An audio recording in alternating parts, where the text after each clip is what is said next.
सुप्रभात प्यारे बच्चों, आप सभी को प्यार भरा शुभाशीष। आज हम प्रमुख छायावादी कवयित्री महादेवी वर्मा द्वारा रचित हिमालय से शीर्षक कविता का अवलोकन करेंगे। इस कविता की व्याख्या लिखने से पूर्व आप महादेवी वर्मा के जीवन वृत्त को अपनी उत्तर पुस्तिका में लिख करके याद कर लेंगे। तो आइए उनकी कविता का अवलोकन करते हैं। सर्वप्रथम सस्वर वाचन। हे चीर महान या स्वर्ण रश्मि छू श्वेत भाल, वर्षा जाति रंगीन हास, शैली बनता है इंद्रधनुष, परिमल मलमल जाता बतास, पर रागहीन तू हिम निधान, नभ में गर्वित झुकता न शीस, पर अंक लिए हैं दीन छार, मनगल जाता नत विश्व देख, तन सह लेता है कुलिस भार, कितने मृत कितने कठिन प्राण, टूटी है तेरी कब समाधि, झंझा लौटे सतहार हार, बह चला दृगों से किंतु नीर, सुनकर जलते कड़की पुकार, सुख से विरक्त दुख में समान, मेरे जीवन का आज मुख तेरी छाया से हो मिलाप, तन तेरी साधकता छूले, मन ले करुणा की थाह नाप, उर में पावस दीर्घ में विहान। छायावादी कवियों में महादेवी वर्मा जी का बहुत ही ऊंचा स्थान है। छायावाद के 4 प्रमुख स्तंभ में से एक स्तंभ महादेवी वर्मा के रूप में है। तो प्रस्तुत पद्यांश हिमालय से शीर्षक कविता से उद्धृत किया गया है, जिसकी कवयित्री महादेवी वर्मा जी हैं। हिमालय से शीर्षक कविता महादेवी वर्मा के सांध्य गीत नामक काव्य संग्रह से संकलित किया गया है। इस कविता में महादेवी वर्मा जी ने हिमालय की महिमा का वर्णन किया है कि हिमालय के समान गुण ग्रहण करने की कामना की है कि मनुष्य को भी हिमालय को देख करके उसके सदृश बनना चाहिए। हे चीर महान, महादेवी वर्मा जी कहती हैं कि हे हिमालय तुम सदैव से महान हो। हे चीर महान, हे हिमालय तुम सदैव से महान हो। यह स्वर्ण रश्मि छू श्वेत भाल, प्रातः काल में जब सूर्य की सुनहरी किरणें तुम्हारे बर्फ से ढके हुए मस्तक को, तुम्हारे बर्फ से ढके हुए श्वेत मस्तक को स्पर्श करती हैं। हे हिमालय तुम प्राचीन काल से ही महान हो, तुम सदैव से ही महान हो। प्रातः काल जब सूर्य की किरणें बर्फ से ढके हुए तुम्हारे श्वेत मस्तक को स्पर्श करती हैं तो वर्षा जाती रंगीन हास, तो चारों ओर रंगीन हंसी बरस पड़ती है। प्रातःकालीन सूर्य की किरणें बर्फ से ढके हुए तुम्हारे श्वेत मस्तक को जब स्पर्श करती हैं तो चारों तरफ रंगीन हंसी बिखर जाती है। शैली बनता है इंद्रधनुष, शैली का अर्थ होता है पगड़ी। आसमान में जो इंद्रधनुष दिखाई देता है वह मानो तुम्हारा पगड़ी है। आसमान में बना हुआ इंद्रधनुष हे महान हिमालय वह तुम्हारे पगड़ी जैसा पगड़ी सदृश लगता है। परिमल मलमल जाता बतास,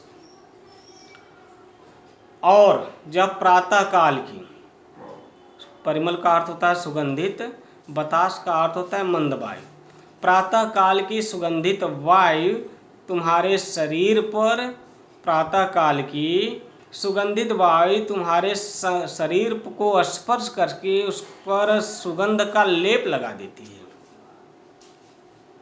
पुनः देखें, शैली बनता है इंद्रधनुष, इंद्रधनुष आसमान में बना हुआ इंद्रधनुष तुम्हारा पगड़ी है, तुम्हारे पगड़ी सदृश लगता है। और प्रातःकालीन मंद सुगंधित वायु तुम्हारे शरीर को स्पर्श करके उस शरीर पर सुगंध का लेप कर जाती है। पर रागहीन तू हिम निधान, हिम निधान परंतु हे बर्फ के भंडार, हे बर्फ के खजाने, पर रागहीन, लेकिन तुम तो राग से रहित हो, रागहीन हो अर्थात विरक्त हो। ये सब सुख साधन होते हुए भी तुम्हारे में कोई भी, तुम्हारे अंदर कोई भी लिप्सा, कोई भी लालसा कोई भी राग दिखाई नहीं देता है। ये सारे सुख साधन होते हुए भी हिमालय इनमें कभी भी अनुरक्त नहीं होता है। नभ में गर्वित झुकता न शीश, पर अंक लिए हैं दीन छार। फिर आगे कवित्री कह रही हैं कि हे हिमालय, तुम्हारा सिर गर्व के साथ हमेशा आकाश में ऊंचा उठा रहता है। तुम्हारा सिर गर्व के साथ आकाश में ऊंचा उठा रहता है, जो कभी झुकता नहीं है। नभ में गर्वित, तुम्हारा सिर आसमान में गर्व के साथ हमेशा ऊंचा उठा रहता है, झुकता न शीश, कभी झुकता नहीं है। पर अंक लिए हैं दीन छार, लेकिन परंतु अपनी गोद में तुम तुच्छ धूल धारण किए हुए हो। आसमान में गगन में अपने सिर को गर्व से ऊंचा उठाए रहते हो, कभी वह सिर झुकता नहीं है, लेकिन तुम्हारे गोद में क्या है? तुच्छ धूल के कण हैं। मन गल जाता नत विश्व देख, तन सह लेता है कुलिस भार। जब कभी विश्व तुम्हारे सम्मुख झुकता है, तब तुम्हारा हृदय करुणा से पिघल जाता है। अपने सामने झुके हुए विश्व को देख करके तुम्हारा हृदय द्रवित हो जाता है, तुम करुणा से पिघल जाते हो। तन सह लेता है कुलिस भार, और तुम्हारा हृदय करुणा से पिघल जाता है। और इसका प्रमाण किस रूप में मिलता है हमको? जो नदियां हिमालय की गोद से प्रवाहित होकर के समतल भूभाग पर आती हैं।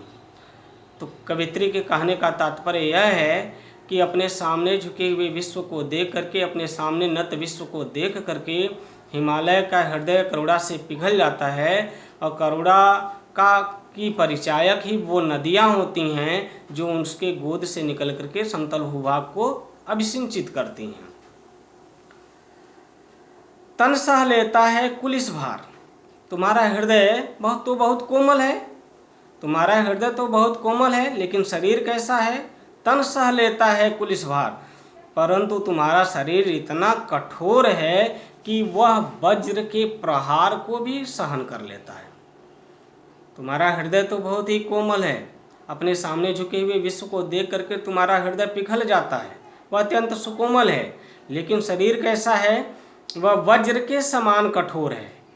किसी भी प्रकार के आपदा, किसी भी प्रकार के संकट, किसी भी प्रकार की विपदा, विपरीत परिस्थितियों में भी वह डिगने वाला नहीं है, अडिग रहता है। कितने मृदु कितने कठिन प्राण, इस प्रकार तुम अति कोमल हो, अति कठोर हो। इस प्रकार तुम अति कोमल हो और अति कठोर भी हो। तुम मुझे भी ऐसा बनने की प्रेरणा दो। कितने मृदु कितने कठिन प्राण, इस प्रकार तुम अत्यंत कोमल हो, अत्यंत कठोर हो। इस प्रकार हम मानव को भी बनने की प्रेरणा प्रदान करो। अब इनका काव्यगत सौंदर्य देख लें। भाषा तत्सम प्रधान खड़ी बोली, शैली जो है चित्रात्मक शैली, गुण प्रसाद गुण, रस शांत रस और मानवीकरण शांत रस, अलंकार है